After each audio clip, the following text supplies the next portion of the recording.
السلام عليكم ورحمة الله وبركاته. ازيكم حبايبي، عاملين ايه؟ اتمنى يا رب ان الجميع يكون بخير.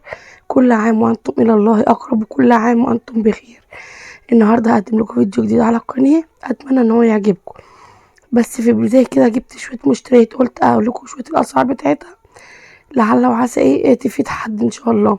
مش مهتمة تعرفي اسعار حاجة، ممكن تتخطي الجزء ده وتبتدي تدخلي على محتوى الفيديو. آه، خير ما نبدأ به الكلام طبعا هو ذكر النبي عليه أفضل الصلاة والسلام. اللهم صل وسلم وبارك على سيدنا محمد وعلى آله وصحبه أجمعين. اللهم أعز الإسلام والمسلمين، اللهم انصر إخواننا المستضعفين في فلسطين، اللهم هون عليهم يا رب العالمين، اللهم كن لهم السند والعون، اللهم كن لهم السند والعون، اللهم آمين. تاني حاجة، أنا بعتذر عن صوتي لأني بجد تعبانة جدا جدا جدا جدا. اللهم لك الحمد، اللهم لك الحمد، ربنا يشفيني ويشفي كل مريض، اللهم امين يا رب العالمين. عودي نفسك لما يكون معاكي مبلغ، مثلا ان شاء الله 200 جنيه 100 جنيه، بدل ما تروحي تشتري ربع عدس وترجعي وانتي بتشتري الربع العدس ده ولا الربع الفول ولا ايا كان. عارفه لو هتشتري ب10 جنيه فلفل اسود، عارفه لو معاكي 100 جنيه تجمديها تروحي تشتري بيها شويه حاجات تخليهم في البيت، احسن ما تشتري الفرد. ليه؟ الحاجات دي في البيت بتلاقي عندك خير ورزق وبركة، وما شاء الله الحاجة بتبقى ربنا يبارك فيها. عكس لما تجيبي مثلا ايه يعني، انا راح اجيب ربع كيلو عدس، هجيب معاه ب5 جنيه فلفل، اجيب لا اللي يخليني اجيب ربع هيبقى مجمدة 100 جنيه ان شاء الله. ربنا يسهل على عباد الرحمن كلهم، اللهم امين، ويرزق كل اب وكل رب اسرة. وفي الظروف والحال البلد الموضوع بقى اوفر قوي، بس لازم نعدي المرحلة اللي احنا فيها ديت بسلام. فهنعمل ايه؟ فاحسن حاجة ان انتي معاكي 100 جنيه 200 جنيه، يبقى انزل اشتري شوية بحاجات اركنهم في البيت عندي، احسن واوفر بكتير انك انتي تنزل تشتري حاجة في حاجة وتشيكي.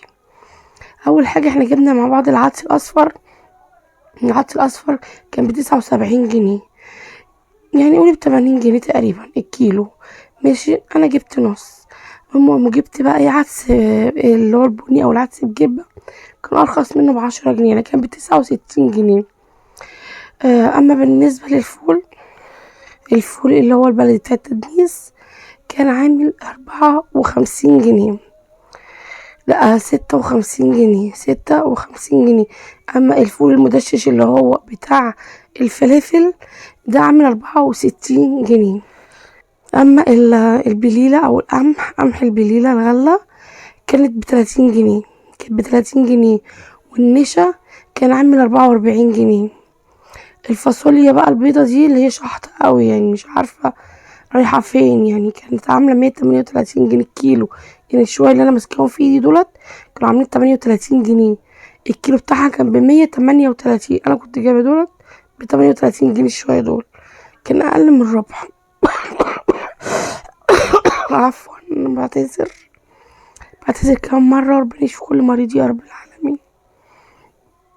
وجبنا ايه كمان؟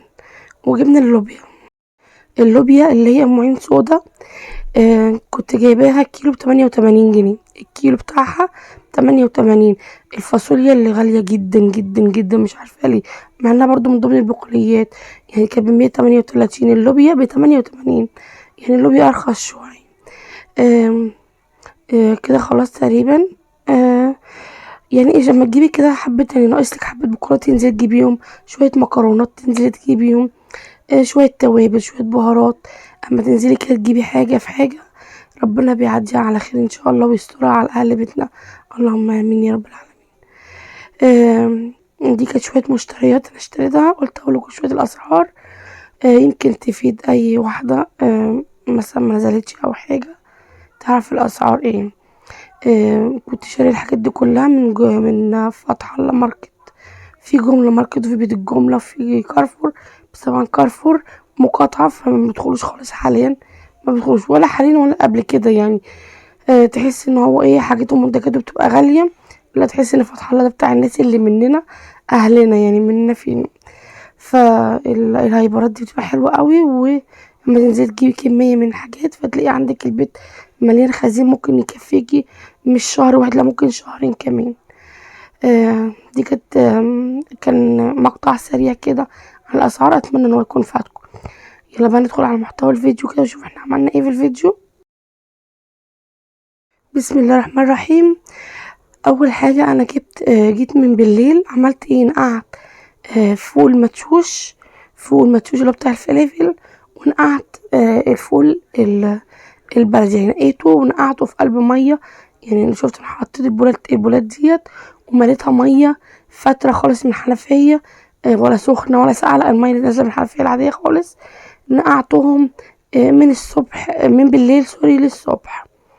خدت بقى تاني يوم كده الفول، رحت جايه مصفيه من ميته، بس طبعا غسلته كويس جدا بعد ما صفيته. ورجعت تاني حطيته بقى ايه، عندك بقى دماسة حطيه، عندك فوالة ايا كان اللي عندك حطيه. انا بعمل في الحلة بيطلع زي الفل ومتفل وعشر.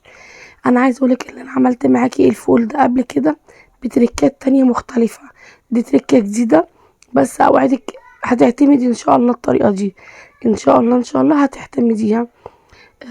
طعم روعة جدا جدا جدا، وعارف عاملة شبه الزبدة. والله طبعا انا عن نفسي اعتمدت خلاص الطريقة دي، حبيتها جدا. اخدت ايه بقى، اخدت شوية فول مدشوش من بتاع اللهم صل وسلم وبارك على سيدنا محمد. اخدت شوية فول مدشوش من بتاع الفلافل، تمام. اخدتهم حوالي يعني حوالي 3 معالق كده. حطيتهم ايه، حطيتهم على الفول، وحطيت عصرت ليمونة كبيرة او ليمونتين. انا بصي هي ليمونة قطعتها 4 كانت كبيرة، عصرتها. وحطيت جزرية مبشورة، تمام. وحطيت معلقتين عدس كده اصفر، غسلتهم وصفيتهم كويس وحطيتهم برضو عليها. ملك السحور في رمضان، ربنا يعود عليكم الايام كلها بالخير واليمن والبركات، اللهم امين. تمام.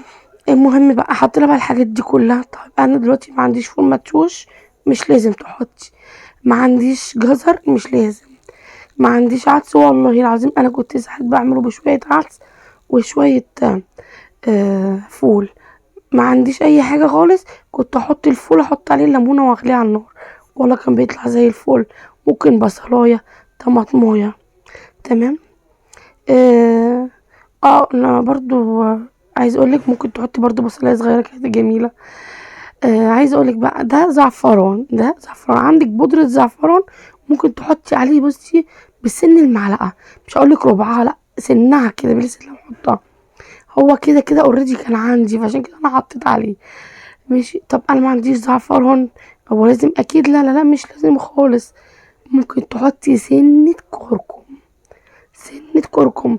ما عندكيش خالص مش لازم، متشغليش بالك، برضو بيبقى زي العسل والله العظيم. الفول انك كونك تدمسيه في البيت ايا كانت الطريقه اللي بتدمه، والله لو عندك فول حطيتي عليه ليمونه وحطيتيه على النار هيبقى احسن 100 مره من بتاع بره. المحلات بره بيحطوا على الفول، بيحطوا عليها مواد بتسرع عمليه التسويه، وبتبقى مواد مسرطنه. فانت لما بتعملي حاجه في البيت بتبقى ضامنه جودتها ليكي ولاولادك والافراد اسرتك كلهم. هنحط بقى ايه، هننزل عليه بميه مغليه. إيه عندكيش كاتل؟ ما عندكيش كاتل، اي حله، عندك اي حله امليها ميه وخليها تغلي، وغرقيه بقى ميه، يعني حاولي تخلي منسوب الميه بتاعه يبقى عالي، لان هو هيشرب الميه دي كلها. يعني الحله لو ناقصه مثلا، او هو واخد ربع الحله الفول، فانتي خلي الحله بتاعتك كبيره شويه وامليها ميه، حيز عشان ايه متقعديش تزودي كل شويه، احسن يعني.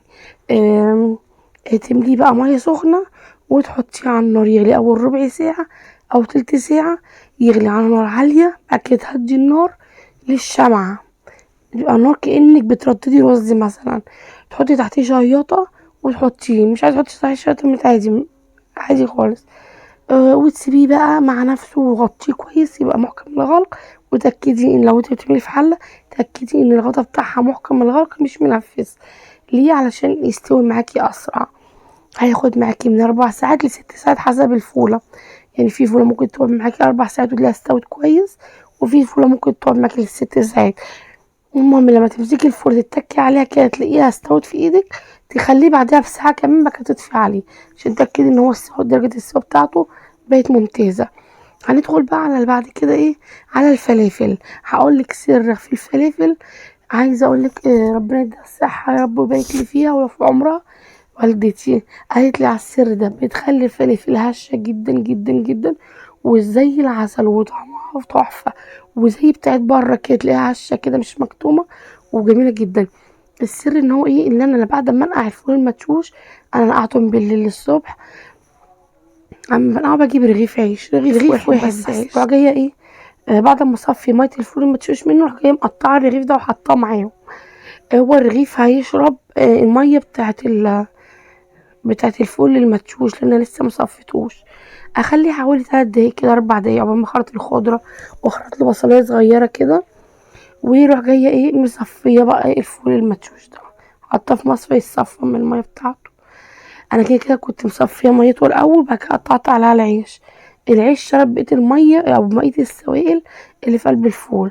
قطعت عليه بقى ايه، عارفه انتي، كرات، قولي يعني قولي بتاعت الخضار عايزه كرات. ف يعني ايه كفايه حزمه كده صغيره، و وخضره شبت وكزبره.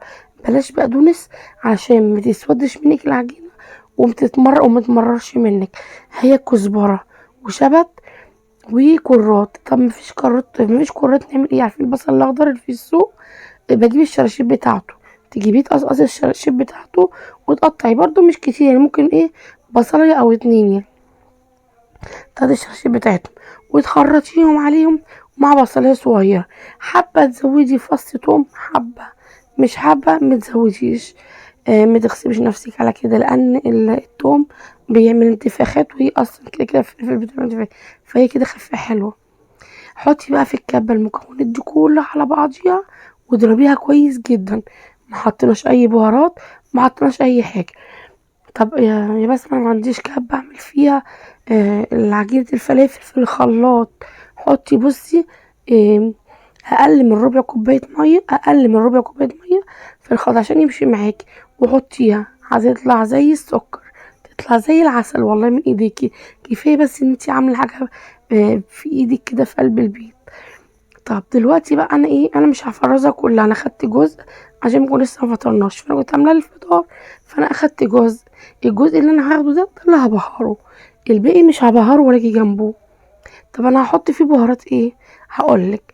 البهارات اللي انا هحطها، انا عامله معاكم فيديو ان شاء الله هينزل ان شاء الله يا بعد ده يا بعد اللي جاي، آه بهارات، فيديو بهارات، كل البهارات اللي هتحتاجيها في المطبخ مختصرها في كام بهار، هيفرق معاكي جدا.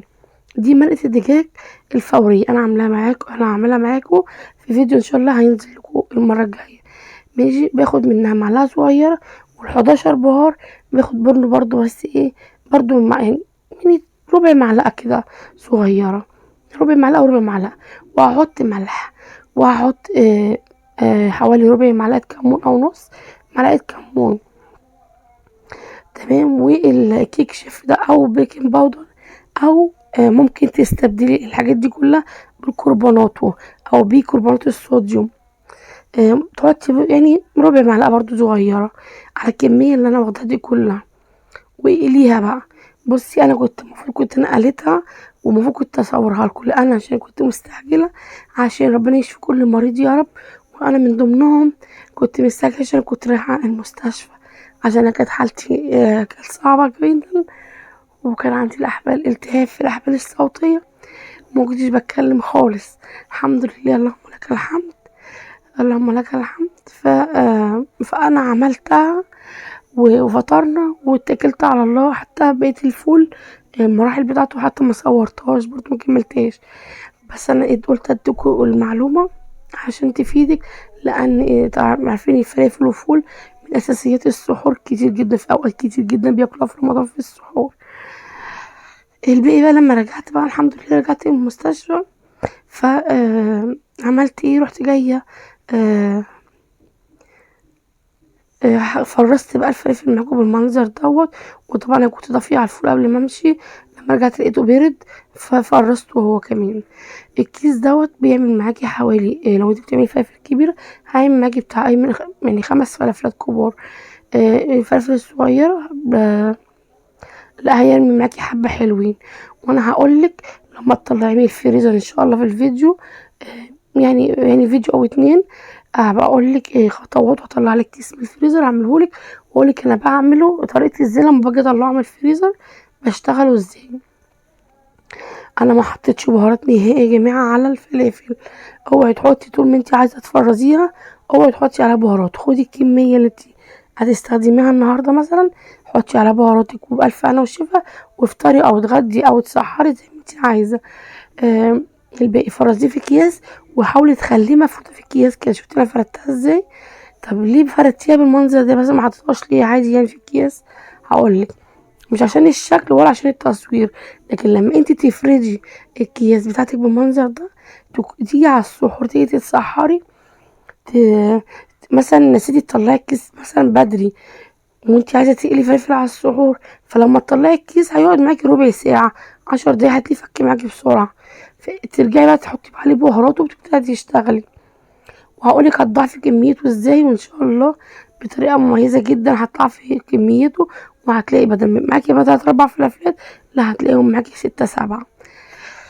ده الفول. بصي خلاص، بصي عايز اقولك والله كهرمان طعمه وريحته، الله اكبر الله اكبر الله اكبر، ما شاء الله لا قوه الا بالله. جميل جدا، اعتمدي الوصفه دي صدقيني هتنبهري بطعمه. طعمه والله جميل جدا جدا، والله ما شكرانيه. والله والله وربنا العالم انا قد ايه صادقه في كلامي معاكم.